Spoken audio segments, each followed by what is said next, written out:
नमस्कार, मैं मुकुल सिंह चौहान। आप देख रहे हैं द वायर का कोविड बुलेटिन। इस बुलेटिन में हम आपको कोरोना वायरस से जुड़े अहम अपडेट्स देंगे। कोरोना वायरस का संक्रमण लगातार बढ़ता जा रहा है।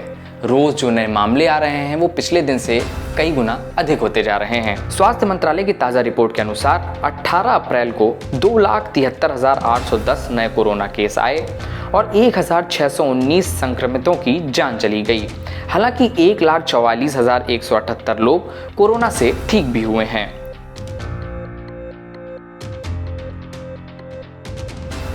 देश की राजधानी दिल्ली में कोरोना की रफ्तार को देखते हुए मुख्यमंत्री अरविंद केजरीवाल और उपराज्यपाल अनिल बैजल ने एक मीटिंग की। इस मीटिंग के बाद लॉकडाउन लगाने का दिल्ली के अंदर फैसला लिया गया। दिल्ली में सोमवार रात 10 बजे से लेकर 26 अप्रैल की सुबह तक लॉकडाउन लागू रहेगा। इस दौरान बेवजह बाहर निकलने पर मनाही होगी और वीकेंड लॉकडाउन जैसे ही पाबंदियां होंगी। कोरोना वायरस महामारी पर काबू पाने के लिए केंद्र सरकार ने अहम फैसला लिया है। 1 मई से 18 साल से ऊपर की उम्र वाले सभी लोगों को वैक्सीन की डोज दी जाएगी। पीएम मोदी ने एक बैठक के बाद यह अहम फैसला लिया। 18 साल से ज़्यादा के उम्र के लोगों को कोरोना वायरस की वैक्सीन लगाने को लेकर सरकार की तरफ से कहा गया है कि इसे लेकर जल्द प्रोटोकॉल के बारे में जानकारी दी जाएगी। इन लोगों को वैक्सीन के लिए कीमत चुकानी होगी या नहीं, इस पर सरकार जल्द ही जानकारी साझा करेगी। दिल्ली की आम आदमी पार्टी ने कोर्ट से गुहार लगाई है। आम आदमी पार्टी ने कहा है कि केंद्र से रेमडेसिविर और फेविफ्लू की सप्लाई के संबंध में हलफनामा दायर करने को कहे। कोर्ट ने सरकार से बेड की क्षमता और स्टेटस पर हलफनामा दायर करने के लिए कहा है। कोर्ट ने कहा कि हमने रिपोर्ट देखी कि प्रवासी मजदूर वापस जा रहे हैं। कर्फ्यू लगने से दिहाड़ी मजदूरों के सामने फिर से समस्या खड़ी हो गई है। अंत में सिविल सोसाइटी के लोगों को आगे आना पड़ेगा। कोर्ट ने आगे कहा कि हम कह सकते हैं कि राज्य में बिल्डिंग वर्कर्स एक्ट के तहत खाते में पड़े हजारों करोड़ों रुपयों का सदुपयोग नहीं किया गया। हमने GNCTD को कहा है कि इन खातों से पैसे निकालकर अगर ज़रूरत हो तो दिहाड़ी मजदूरों को उनके कार्यस्थल पर ही भोजन मुहैया कराया जाए। कोर्ट ने कहा कि यह सब कदम बिना देरी के उठाए जाने चाहिए। कोर्ट ने कहा कि केंद्र को भी राज्यों में ऑक्सीजन की स्थिति पर ध्यान देना चाहिए और राज्यों की ज़रूरत के हिसाब से इसे प्राथमिकता दी जानी चाहिए। देश में कोरोना वायरस के हालात लगातार बिगड़ते जा रहे हैं। राज्य अपने अपने हिसाब से कहीं कर्फ्यू तो कहीं लॉकडाउन लगा रहे हैं, लेकिन जैसे हालात बन रहे हैं उस पर एक बार फिर नेशनल लॉकडाउन का खतरा मंडराने लगा है। केंद्रीय गृह मंत्री अमित शाह ने इस चर्चा को लेकर कहा है, केंद्र में पाबंदियों को लेकर फैसला लेने की छूट अब राज्यों के हाथों में दे दी है। राज्य सरकारें अपने हिसाब से निर्णय ले रही हैं। एक इंटरव्यू में अमित शाह ने कहा, विगत 3 महीनों से हमने पाबंदियां लगाने के अधिकार राज्यों को दिए हैं, क्योंकि हर राज्य की स्थिति एक समान नहीं है। ऐसे में राज्य सरकारों को अपनी परिस्थितियों के अनुसार फैसला लेना होगा। कोरोना महामारी के बीच पश्चिम बंगाल में हो रहे चुनावों पर कई तरह के सवालिया निशान खड़े किए जा रहे हैं। राहुल गांधी के चुनाव प्रचार की रैलियां बंद करने के बाद अब ममता बनर्जी ने भी कुछ इसी तरीके का ऐलान कर दिया है। टीएमसी सांसद डेरेक ओ ब्रायन ने ट्वीट कर बताया है कि ममता बनर्जी अब कोलकाता में चुनाव प्रचार नहीं करेंगी। डेरेक ओ ब्रायन ने कहा है कि बंगाल चुनाव को लेकर सीएम ममता बनर्जी अब कोलकाता में प्रचार नहीं करेंगी।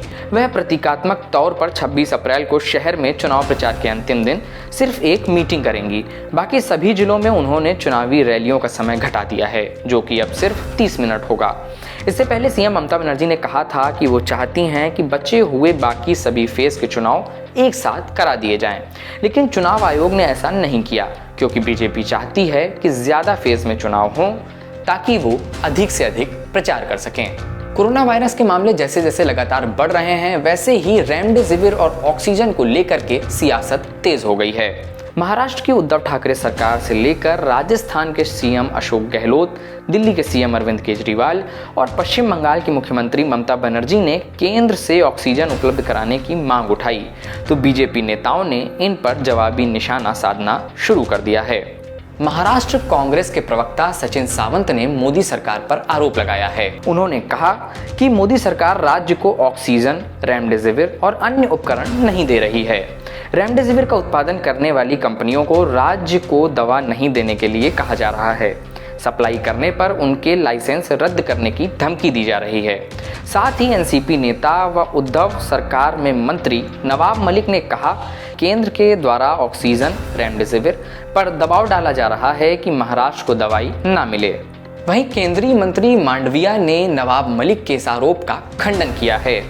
उन्होंने ट्वीट कर कहा, नवाब मलिक का ट्वीट चौंकाने वाला है। यह आधी अधूरी सच्चाई और झूठ से भरा है। वह जमीनी हकीकत से अनजान है। भारत सरकार महाराष्ट्र सरकार से लगातार संपर्क में है और हर तरीके से रेमडेसिविर की आपूर्ति में मदद कर रही है। साथ ही महाराष्ट्र के पूर्व मुख्यमंत्री देवेंद्र फडणवीस ने कहा कि हमने 4 दिन पहले ब्रुक फार्मा से रेमडेसिविर की आपूर्ति करने का अनुरोध किया था, लेकिन तब तक अनुमति नहीं मिल पाने की वजह से वे ऐसा नहीं कर सके। झारखंड में कोरोना के बढ़ते मामलों को देखते हुए झारखंड सरकार चिंता में नजर आ रही है। मुख्यमंत्री हेमंत सोरेन ने बताया कि राज्य में कोरोना संक्रमण के बढ़ते मामलों को लेकर सरकार द्वारा शनिवार को सर्वदलीय बैठक बुलाई गई थी। रविवार को सरकार के सहयोगी दलों के साथ भी बैठक की गई। राज्य में कोरोना की स्थिति को ध्यान में रखकर कई महत्वपूर्ण विचार और सुझाव विपक्ष की तरफ से भी आए हैं। मुख्यमंत्री ने आगे यह भी कहा कि मौजूदा हालात को देखते हुए सरकार ने प्राथमिक स्तर पर कुछ महत्वपूर्ण निर्णय लिए हैं। इसके तहत राज्य के सभी स्कूल, कॉलेज, IIT संस्थान, कोचिंग संस्थान, ट्रेनिंग संस्थान, आंगनबाड़ी केंद्रों को अगले आदेश तक के लिए बंद रखने का निर्णय लिया गया है।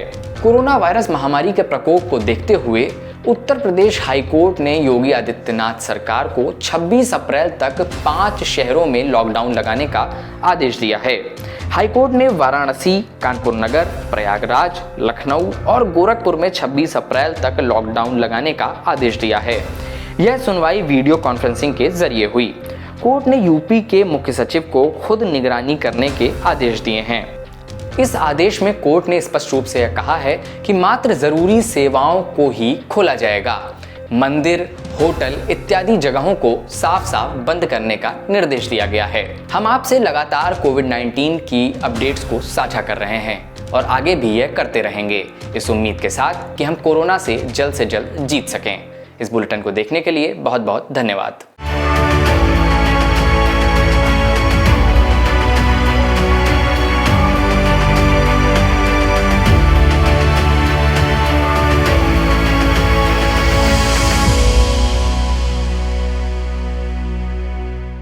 द वायर के और वीडियोस देखने के लिए सब्सक्राइब करें और बेल आइकन पर क्लिक करें। स्वतंत्र पत्रकारिता की आर्थिक मदद करने के लिए डिस्क्रिप्शन में दिए गए लिंक पर जाएं और अपनी राशि चुनें।